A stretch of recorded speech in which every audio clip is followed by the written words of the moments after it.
The crimson sky of Kepler 442b burned with the fury of 100 suns as Ryan Chen gripped the controls of his modified interceptor, sweat beading on his forehead despite the environmental suit's cooling system.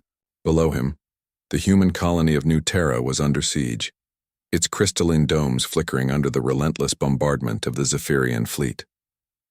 "Command, this is Ghost 7.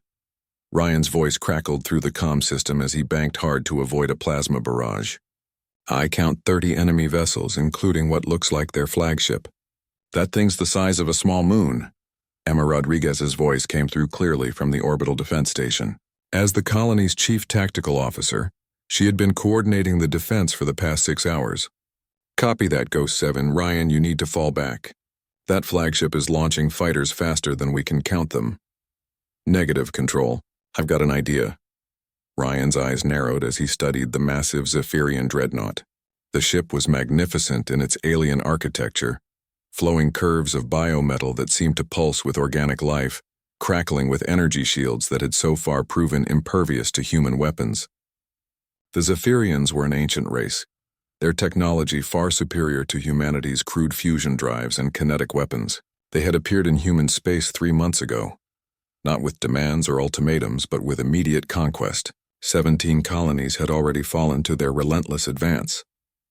But Ryan had noticed something during the previous engagements.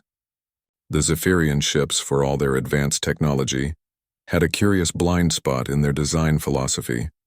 They relied heavily on their energy shields, which were calibrated to deflect high-energy weapons and kinetic projectiles, traveling at conventional velocities. "Emma, I need you to run a calculation for me," Ryan said, pushing his interceptor into a steep dive toward the planet's surface. "What happens if I use the planet's gravity well to accelerate to 0.95 light speed and then pull up at the last second?" There was a pause. "Ryan, that's insane.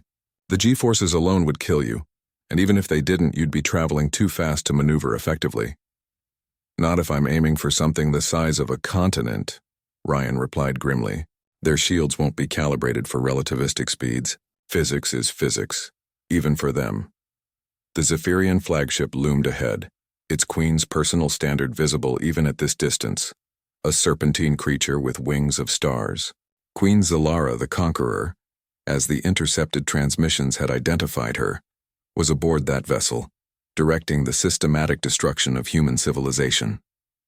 Ryan's interceptor screamed toward the planet's surface, the gravity well grabbing his small craft and accelerating it beyond safe limits. The hull temperature spiked as he pushed through the upper atmosphere, his ship becoming a meteor of human defiance. "Ryan, your ship's breaking apart." Emma's voice was tight with concern. "Hull integrity at 60% and falling," Ryan acknowledged, watching pieces of his interceptor's outer plating peel away. "But I'm at 0.94 light speed and climbing." At the last possible moment, Ryan pulled up. His body crushed against his acceleration couch as the modified inertial dampeners struggled to keep him conscious. The interceptor, now more energy than matter at its incredible velocity, streaked toward the Zephyrian flagship. The alien shields designed to deflect conventional weapons might as well have been tissue paper. Ryan's ship, transformed into a relativistic projectile, punched through the energy barriers and into the heart of the dreadnought. The explosion was visible from the planet's surface, a new star blooming in the darkness of space. When Ryan's emergency pod was recovered 3 hours later, he was barely conscious but alive. The Zephyrian fleet, leaderless and in disarray, had retreated beyond the system's edge. What happened next defied all human understanding of alien psychology. The transmission came 2 days later, as Ryan was recovering in the colony's medical facility. The holographic image that materialized in the command center was breathtaking. A humanoid figure nearly 8 feet tall, with iridescent skin that shifted through the spectrum and eyes like liquid starlight. "I am Queen Zalara of the Zephyrian Dominion," the figure spoke, her voice carrying harmonics that seemed to resonate in the very air. "The human warrior who destroyed my flagship has proven himself worthy through deed of arms. By the ancient laws of my people, I claim him as my mate." Emma, standing beside Ryan's medical bed, raised an eyebrow. "I'm sorry, did she just propose?" "According to Zephyrian tradition," the alien queen continued, "one who defeats another in honorable combat may claim the right of partnership. The human Ryan Chen has demonstrated the courage and skill that our race values above all else." I demand his hand in marriage that our union might forge a new alliance between our peoples. Ryan looked at Emma, then at the holographic queen, then back at Emma. This is not how I imagined first contact going. The negotiations that followed were unlike anything in human diplomatic history. Queen Zalara, it turned out, had been leading a warrior faction within Zephyrian society that believed only in the strength of conquest. Ryan's impossible victory had not only impressed her personally, but had fundamentally shifted the political landscape of her civilization. Your species fights with such beautiful desperation, Zalara explained during one of their video conferences.